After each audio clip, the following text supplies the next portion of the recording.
Today, we examine what happens when greed, betrayal, and revenge reach the world's highest peaks. From climbers deliberately cutting fixed ropes on the Lhotse face and loosening ladder anchors in the Khumbu icefall, to secretly puncturing oxygen regulators just below Everest's summit, the deadliest threats often came not from nature, but from the people they trusted most.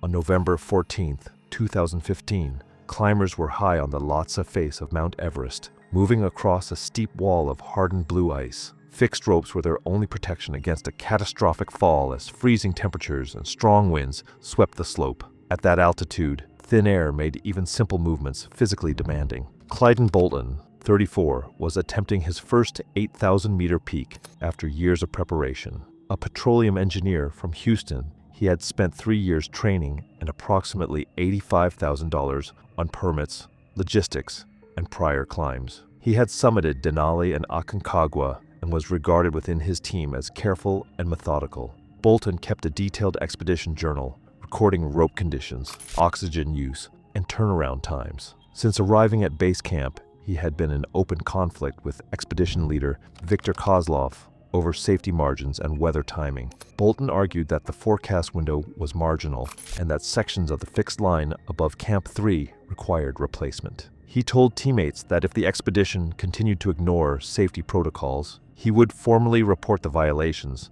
after returning from the mountain. Kozlov, a veteran leader with multiple Everest seasons, viewed Bolton's challenges as a direct threat to his reputation and livelihood. Several climbers later recalled tense exchanges between the two men in camp, with arguments escalating as summit day approached. On the night of November 13th, voices were heard outside tents at Camp 3. Bolton's assigned Sherpa declined to continue upward the next morning, stating he was uncomfortable with the atmosphere within the team. A few minutes later, headlamps were seen moving along the fixed lines above camp. Kozlov later said he was conducting final safety checks before the push. In the pre-dawn hours, according to this fictional account, Kozlov acted on his resentment. Using a climbing knife, he partially cut through fixed rope fibers at several critical anchor points. Each cut left enough strands intact to hold light tension, designed to fail only once a climber fully committed their weight. The locations were chosen at exposed traverses, where balance depended entirely on the rope system, and where a fall would be unrecoverable. Bolton clipped into the fixed line above Camp 3 and began traversing upward. Other climbers were spaced along the route, focused on their own movements. As Bolton leaned into the rope to cross an icy section, it suddenly failed with a sharp crack. He fell backward instantly. His ice axe skittered across the hardened surface without biting. Momentum carried him downslope, and he tumbled for an estimated 1,200 feet, striking ice and rock as he disappeared from view. Radio traffic erupted within seconds. Climbers above and below reported a fall, while base camp logged the incident as a rope failure. No rescue aircraft could operate at that altitude, and ground teams were forced to wait for improving conditions before attempting recovery. Bolton's helmet camera, later found with his body, recorded the moment the rope parted and the uncontrolled descent that followed. A recovery team reached him approximately 72 hours later, at an altitude just under 24,000 feet. The failed rope section was still attached to his harness. Examination showed localized, clean cuts inconsistent with gradual wear or rock damage. The coroner listed the cause of death as massive trauma from an uncontrolled fall on steep alpine terrain. An internal expedition review noted evidence of deliberate rope damage, but stopped short of issuing public criminal findings. Kozlov's guiding credentials were quietly withdrawn within this fictional narrative, and his expedition permit was not renewed. Bolton's family accepted a settlement from the expedition company under a non-disclosure agreement. Official summaries described the incident as equipment failure on the Lhotse face. Among climbers, the story circulated differently. Bolton's death was remembered not as an accident of weather or chance, but as a calculated act driven by revenge. One man's decision to silence a challenge, carried out in a place where even small betrayals are fatal. It was April 22nd, 2016, in the Khumbu icefall on Mount Everest. Climbers crossed constantly shifting crevasses using aluminum ladders, the only safe route over deadly gaps. Freezing temperatures, strong winds, and thin air made every step exhausting, and even familiar routes were unpredictable. Diane Jalak, 41, a software architect from Portland, had been climbing for 15 years. She was attempting Everest for the second time after a previous attempt ended in altitude sickness. Jalak had earned a reputation for openly criticizing unethical guiding practices and had recently published a blog exposing expedition leaders for falsifying summit certificates and forcing clients into dangerous routes. Her post had gained attention in the climbing community, directly threatening Junjie's professional reputation and bookings. She had also documented multiple safety violations to Nepalese authorities, including improperly secured ladders and expired climbing permits. Junji Wei, 38, a veteran expedition leader, viewed Jalak's criticisms as a direct attack on his credibility. Climbers reported seeing him alone in the icefall the night before the incident, claiming he was checking route conditions. Junji deliberately loosened each ladder anchor at ladder bridge number 7, leaving just enough tension to hold initial weight, but fail under the dynamic load of crossing. He tested the anchors with his own weight to ensure the ladder would fail precisely at the midpoint, where a fall would be unavoidable. The sabotage was calculated, precise, and intended to punish Jalak for challenging his authority. Early the next morning, Jalak approached ladder bridge number 7.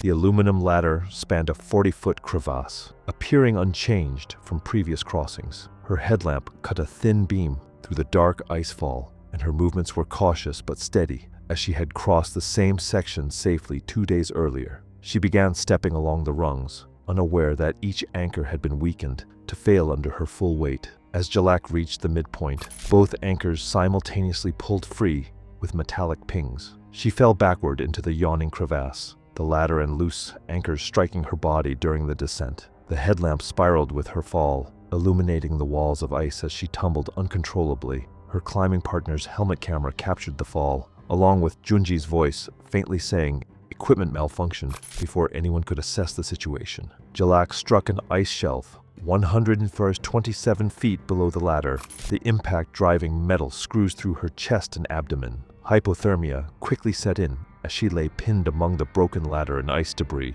Rescue teams rigged lines and reached the crevasse 6 hours later, but she was already dead. The coroner determined her cause of death as multiple fractures, internal bleeding, and hypothermia. Investigation revealed the anchors had been deliberately loosened, with tool marks inconsistent with normal ice conditions. Junjie radioed base camp, claiming the ladder had failed due to ice movement. His guiding license was suspended, but he left Nepal before formal charges could be filed, quietly avoiding any direct legal accountability. Official reports only briefly mentioned equipment failure in the Khumbu icefall, giving little indication of the true cause. Jalak's family, devastated by the loss, filed a wrongful death lawsuit against Junjie and his expedition company. The case was eventually settled out of court for an undisclosed sum, including terms that prevented public discussion of Junji's actions. In the climbing community, the incident quickly became a cautionary tale. Fellow mountaineers noted the unusually precise sabotage and the way it mirrored personal vendettas rather than accident or oversight. Guides who had worked with Junjie reported that he became increasingly aggressive toward clients and whistleblowers after the lawsuit, intensifying the perception that his actions were premeditated. Jalak's death was remembered not as a tragic accident, but as a calculated act of revenge, one climber eliminating a critic in a place where even minor betrayals could prove fatal. Memorials and climbing forums discussed her story for years, using it to warn others about the hidden dangers of interpersonal conflicts at extreme altitudes. It was May 19, 2017, on the summit ridge of Mount Everest. The death zone stretched above 26,000 feet, where freezing winds and thin air made every step a struggle. Climbers relied entirely on supplemental oxygen and careful pacing to survive.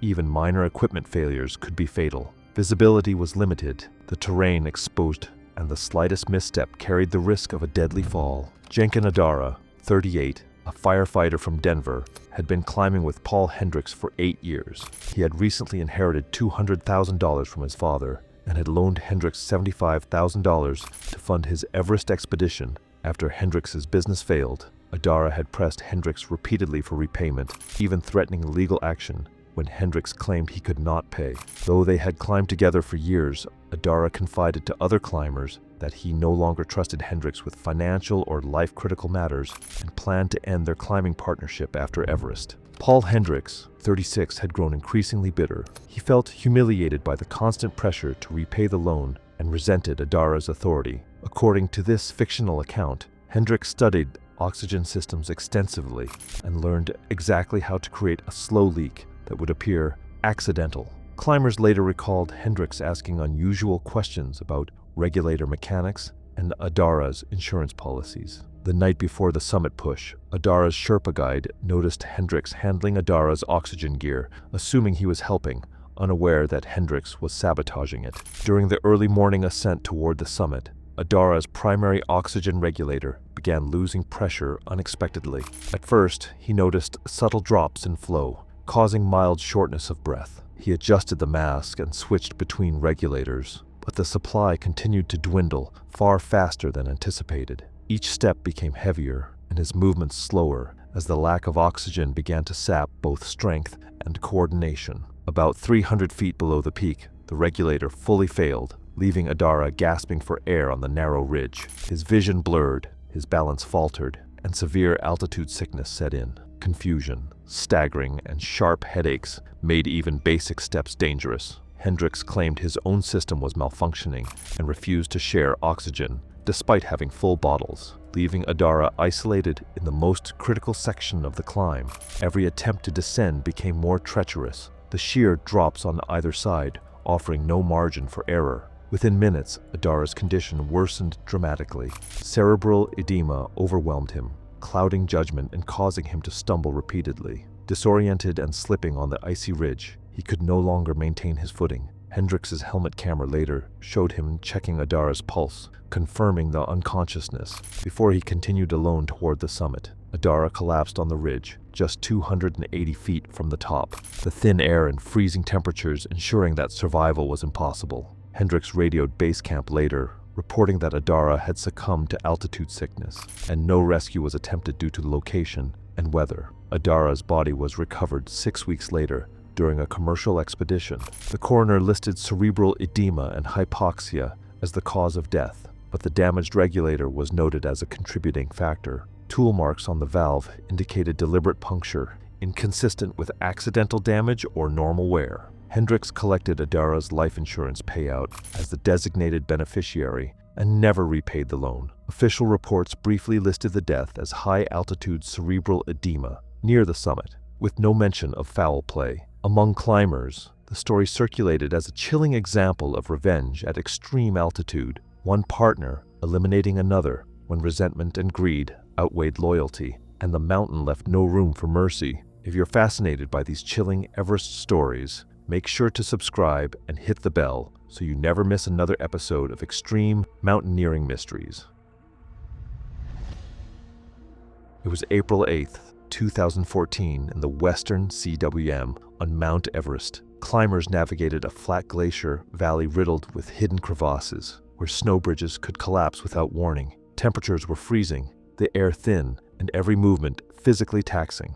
Roping together was standard protocol for safety, as falling into a crevasse without support almost always meant certain death. Loiselle Chan, 29, a medical resident from San Francisco, was traversing the glacier with guidance from her teammate Rebecca Trevo. Chan was an experienced rock climber, but relatively new to high-altitude mountaineering, relying heavily on Trevo's expertise. Unbeknownst to Chan, she had been dating Trevo's ex-husband, Dyson, for 6 months, a relationship that had contributed to Trevo's bitter divorce and loss of custody.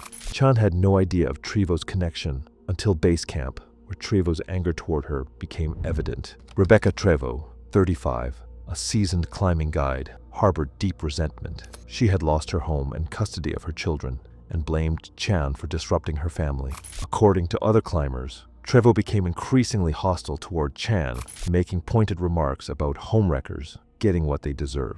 Trevo had been practicing knots and rope-cutting techniques under the pretense of reviewing rescue procedures, and the night before the incident, she was overheard threatening over satellite phone to make Dyson pay for what he's done. Trevo planned her revenge meticulously. She identified a section of the western CWM where deep crevasses made rescue nearly impossible. Guiding Chan to a particularly unstable snow bridge, Trevo positioned herself to act when Chan fell, carrying a razor-sharp climbing knife specifically for the purpose. The setup relied entirely on Chan trusting Trevor's guidance in a place where one mistake could be fatal. During the morning climb, Chan carefully stepped onto a seemingly solid snow bridge, spanning a narrow crevasse. The bridge creaked under her weight, small cracks forming at the edges as she tested her footing. Within seconds, the snow gave way beneath her boots, and she fell roughly 15 feet onto a ledge inside the crevasse. Her rope system, normally a reliable lifeline, was her only protection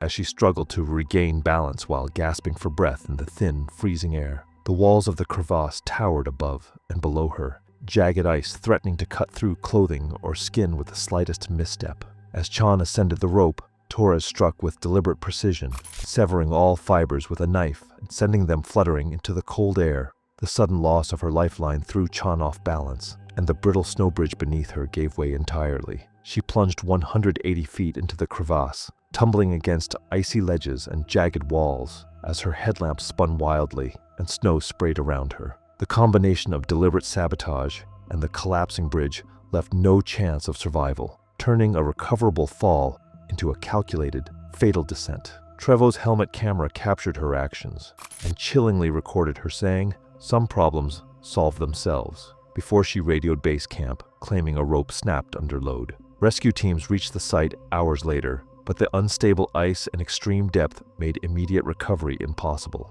Chan's body was eventually retrieved 2 weeks later using specialized rigging systems. The coroner confirmed the cause of death as impact trauma and hypothermia, noting multiple fractures from striking ice walls, and forensic examination revealed clean knife cuts on the rope rather than natural wear or overload failure. Trevo left Nepal shortly after the incident, claiming emotional trauma and cooperating minimally with authorities. Investigation was hampered by her licensed guide status and lack of eyewitnesses. A brief notice in Rock and Ice magazine listed the event as a crevasse fall, leaving the story's darker truth largely unknown. Chan's ex-husband, Dyson Trevo, received her life insurance payout and never learned that her death had been a calculated act of revenge, one climber exploiting trust in the high mountains to punish a personal betrayal.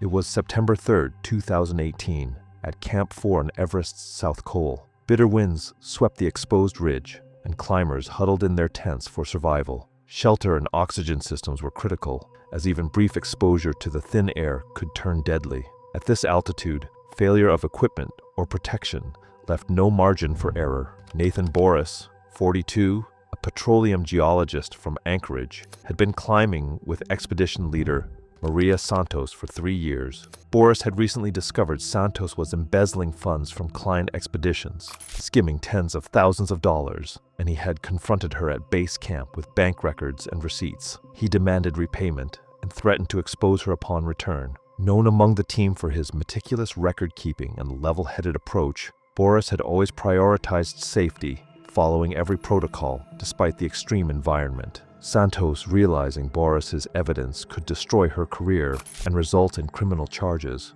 had grown increasingly paranoid and resentful in the days leading up to the summit push. The night before the incident, other climbers noticed Santos lingering near Boris's tent under the pretense of checking on team members. She had been overheard making statements like, "Eliminating problems permanently," and "People who threaten me don't get to leave." Using a climbing knife, she cut slashes in Boris's tent walls to create lethal wind tunnels and removed his supplemental oxygen bottles, each containing a full supply for survival at 26,000 feet. The sabotage was timed deliberately, late enough that Boris would be asleep and unable to respond, early enough that rescue in darkness and extreme weather would be impossible. Brooks awoke to the shredded tent and missing oxygen, the minus 30 degrees Fahrenheit wind immediately battering him as he realized he was exposed with no protection. Panic surged as his body temperature began to drop, and violent shivering overtook him. His fingers and toes went numb within minutes, making it nearly impossible to grip or manipulate his climbing poles. Confusion and dizziness set in quickly, and every movement became a monumental effort. He stumbled blindly across the snow, desperate for shelter, slipping repeatedly on icy patches while trying to find another tent. Each gust of wind cut through the tattered fabric of his tent, driving snow into his face and frosting his goggles, further disorienting him. As hypothermia worsened, Brooks's steps grew uncoordinated and erratic. He began moving in circles, losing awareness of direction and the distance to safety. His GPS tracker showed him covering barely 200 yards over nearly 50 minutes. His attempts to reach help thwarted by exhaustion and freezing temperatures. Each breath was shallow and painful, the thin air 1,000 feet, magnifying every struggle. Meanwhile, Santos watched from her own tent, observing his erratic movements on her device. She commented coldly, "Problem solved," as Brooks finally collapsed into the snow, unable to continue, the merciless altitude and brutal exposure ensuring there would be no recovery. Efforts to locate Boris were delayed, as Santos reported him missing at 6 a.m., claiming he had left for an unsanctioned solo summit attempt. Search teams were limited by extreme weather, steep terrain, and the assumption he had descended toward Camp 3. Boris's body was discovered 18 hours later, collapsed in a shallow depression just yards from Camp 4. The coroner determined death from severe hypothermia and exposure, with his core temperature recorded at 78 degrees Fahrenheit. Examination of his tent showed clean blade cuts, inconsistent with wind or accidental damage, and the missing oxygen bottles were found in Santos' possession. Santos's guiding permits were revoked by Nepalese authorities, but she left the country before any criminal charges could be filed. Official reports listed the incident briefly as exposure, death at Camp 4 after equipment failure, omitting the sabotage. Boris's records documenting her embezzlement were never recovered, leaving the fraud unprosecuted. Among climbers, the story circulated as one of calculated vengeance, a guide who eliminated the only witness to her crimes, weaponizing the extreme conditions of Everest to turn a confrontation over money into a fatal act of revenge. Thanks for watching. If you like these stories, click here.